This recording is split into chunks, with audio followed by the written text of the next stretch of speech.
네, 국민의힘 한동훈 대표 비판 기자회견 시작하겠습니다.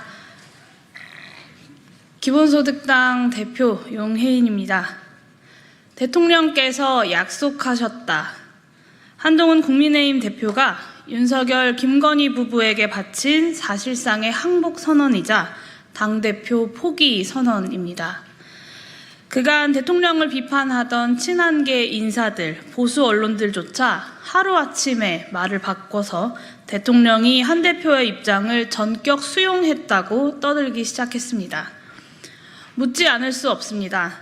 윤석열 대통령이 도대체 무엇을 수용했고 무엇을 약속했습니까?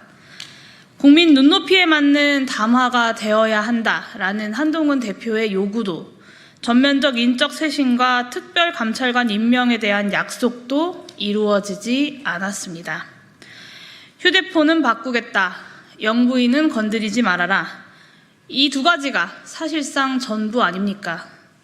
국민 모두가 생중계로 함께 지켜봤던 결과입니다.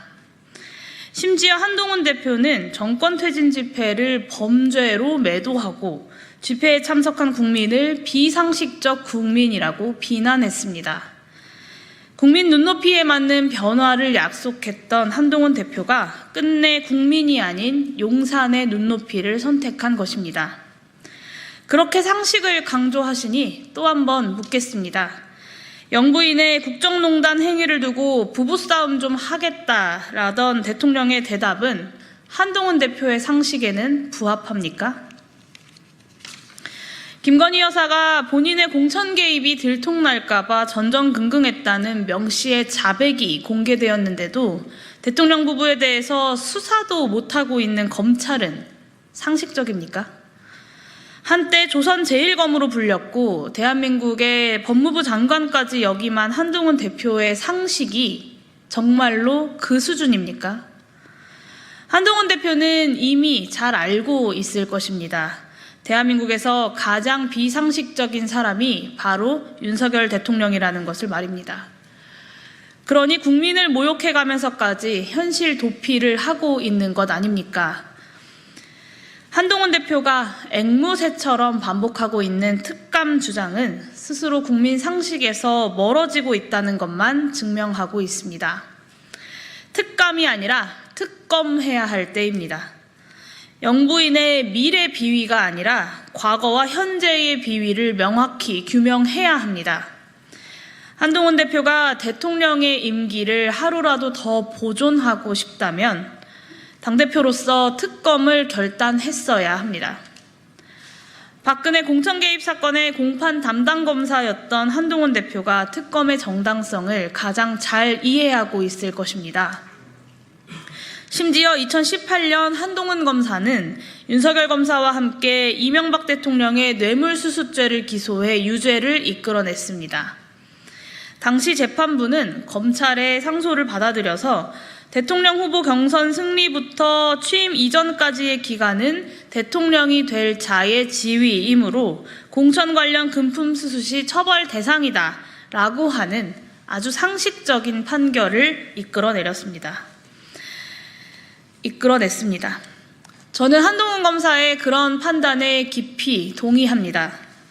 국민도 그러할 것입니다. 경선 승리 직후부터 공무원이 될 자라고 보는 것이 재판부의 상식인데 당선인 신분으로 저질렀던 공천 개입이 어떻게 유죄가 아닐 수 있겠습니까? 그런데 검사 한동훈의 판단과 당대표 한동훈의 판단이 이다지도 다른 이유는 도대체 무엇입니까?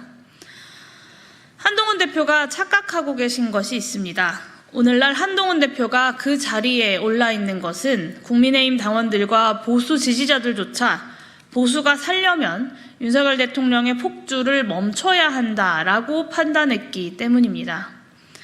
보수를 제대로 쇄신해달라고 하는 국민들의 마지막 기대가 있었기 때문에 한동훈 대표가 당선된 것입니다. 한동훈 대표가 앉아있는 그 자리의 무게가 그렇게도 무거운 것입니다. 그러나 한동훈 대표는 끝내 민심을 배반했습니다. 집권 여당의 대표가 아니라 대통령의 수족으로 움직이겠다고 선언했습니다. 한동훈 대표가 국민 눈높이에 맞는 집권 여당의 운영을 포기하고 윤석열 대통령 앞에 겸손히 무릎 꿇고 앉아서 몰락의 길에 함께 하겠다고 자처하시니 말리지는 않겠습니다. 부디 안녕히 가십시오. 이것으로 기자회견 마치도록 하겠습니다. 감사합니다.